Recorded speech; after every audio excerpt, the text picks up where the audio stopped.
మీ అందరం వచ్చేసి 2023 constable notification selected అనమాట. అందరం కానిస్టేబుల్ జాబ్ అయితే వచ్చింది అందరికీ. బట్ ఇది రిజల్ట్ వచ్చేసి 2 నెలలు అయింది. ఇప్పటి వరకు ప్రాసెస్ అనేది 90% కంప్లీట్ అయిపోయినా కానీ హోల్డ్లో పెట్టేశారు. మాకు ట్రైనింగ్ ఇప్పుడు అర్థం కావట్లేదు. ఈ 2 monthsలో అసలు ఏం జరుగుతుంది అనేది బోర్డు నుంచి కానీ గవర్నమెంట్ నుంచి కానీ రెస్పాండ్ అయితే లేదు ఇప్పటిదాకా. సరే, ఇప్పుడు కొత్త గవర్నమెంట్ వచ్చింది కాబట్టి కొత్త గవర్నమెంట్ అయినా వెంటనే స్పందించి వెంటనే మా ఫర్దర్ ప్రాసెస్ ఇంకేం లేదు, తిప్పికొడితే ఒక వారంలో మా ప్రాసెస్ మెడికల్ కానీ ఎస్బీ కానీ మొత్తం అయిపోతుంది. వారంలో అయిపోతుంది. ఇంకో వారంలో మాకైతే ట్రైనింగ్కి పంపించవచ్చు. ఆ ప్రాసెస్ అనేది కొత్త గవర్నమెంట్ వెంటనే మాకు ఇంప్లిమెంట్ చేసేసి పంపించాలి.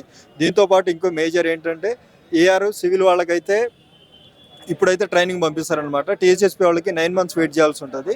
వాళ్ళకి 9 months వెయిట్ చేయడం, సర్వీసు ఇవన్నీ లాస్ కాబట్టి అదన్నీ పక్కన పెట్టేసి, అంటే సివిల్ ఏఆర్ వాళ్ళతో అందరూ డిపార్ట్మెంట్ వాళ్ళే ఒకేసారి జాబ్ కొట్టిన వాళ్ళు కాబట్టి వాళ్ళకు కూడా టీఎస్ఎస్పీ వాళ్ళకు కూడా ఇక్కడ గ్రౌండ్ అయితే ఇక్కడ, లేదంటే ఫర్దర్ మనకు పక్కన స్టేట్స్ ఏమైనా గ్రౌండ్స్ లీజ్కి తీసుకొని పంపించడం అవకాశం ఉంటుంది కాబట్టి అట్లా చేసినా కానీ ఏం లేదు, అట్లా పంపించాలని చెప్పేసి మేమైతే ఈరోజు ప్రజా దర్బార్కి వచ్చేసి లెటర్ ఇవ్వడం జరిగింది సీతక్క గారికి. అయితే సీతక్క గారు అయితే పాజిటివ్గా రెస్పాండ్ అయ్యి మేమైతే దీని మీద పరిశీలిస్తామని చెప్పేసి అన్నారు. సో దాని మీద అయితే మేము ఈరోజు ప్రజా దర్బార్కి అయితే రావడం జరిగింది. మేమందరం 2023 ఎస్ఐ కానిస్టేబుల్ నోటిఫికేషన్ అభ్యర్థులు అనమాట. చాలామంది ఉన్నాం, బట్ అందరినీ లోపలికి అలౌ చేయలేదు. అంటే అంతమంది ఎందుకులే అని చెప్పేసి బయట ఉన్నారనమాట. అందరూ 50 మంది. ఈ కొత్త సంవత్సరంలో మా జీవితాల్లో కొత్త వెలుగులు తేవాలని చెప్పేసి కొత్త గవర్నమెంట్ని మేమైతే కోరుకుంటున్నాం. లోపల ప్రజా దర్బార్లో మేమందరం ఒక గ్రూప్లో సీతక్క గారికి లెటర్ ఇవ్వడం జరిగింది. మేడం గారు చాలా పాజిటివ్గా స్పందించారు. నేను కంపల్సరీ దీన్ని ఫార్వర్డ్ చేస్తాము, మీకు కంపల్సరీ న్యాయం చేస్తాం. మేము అడిగేది ఏంటంటే, నోటిఫికేషన్ 2022లో అయింది. మేము 2023 October 4th రిజల్ట్ వచ్చింది. మాకు రిజల్ట్ వచ్చి కొన్ని డిస్ట్రిక్ట్స్లో మెడికల్ అవ్వడం జరిగింది, ఎస్బీ ఎంక్వైరీ అయింది, కొన్ని డిస్ట్రిక్ట్లో జరగలేదు.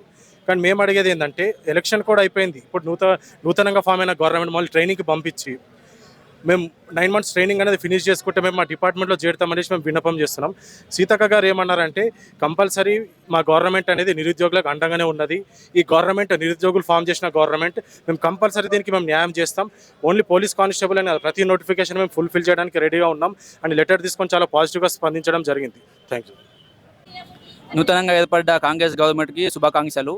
మా విన్నపం ఏంటంటే, గత 2 నెలల క్రిందట మాకు మా రిజల్ట్ కానిస్టేబుల్ ఉద్యోగాల రిజల్ట్ తెలపడం జరిగింది. కావున రిజల్ట్ రాగానే మాకు మెడికల్ కానీ ఎస్బీఐ కానీ స్టార్ట్ చేయడం జరిగింది. అవి మ్యాక్సిమం 90% కంప్లీట్ అయిపోయినాయి. 90% తర్వాత మాకు కొన్ని కేసెస్ వల్ల దానికి హోల్డ్ చేయడం జరిగింది. ఆ కేసెస్ ఎవరు పెట్టారంటే, ఇప్పుడు ఉన్న ఫర్దర్ ఇన్స్టిట్యూట్ వాళ్ళు కానీ వాళ్ళు కానీ వాళ్ళ పిల్లల్ని తెచ్చగొట్టి ఆ కేసెస్ పెట్టి దానికి హోల్డ్ చెప్పడం జరిగింది. కావున వాళ్ళ ఇన్స్టిట్యూట్ వాళ్ళు వాళ్ళ బిజినెస్ కోసం వాళ్ళ లబ్ధి కోసం వాళ్ళు కేసెస్ పెట్టి మా ఉద్యోగాలని హోల్డ్ చేయడం జరిగింది. కావున ఈ గవర్నమెంట్ చొరవ తీసుకొని మా ఉద్యోగాలు మాకు ఇంకా నెక్స్ట్ ఫర్దర్ ప్రాసెస్ అవి స్టార్ట్ కానికి మాకు సహకరించాలని మేము కోరుకుంటున్నాము.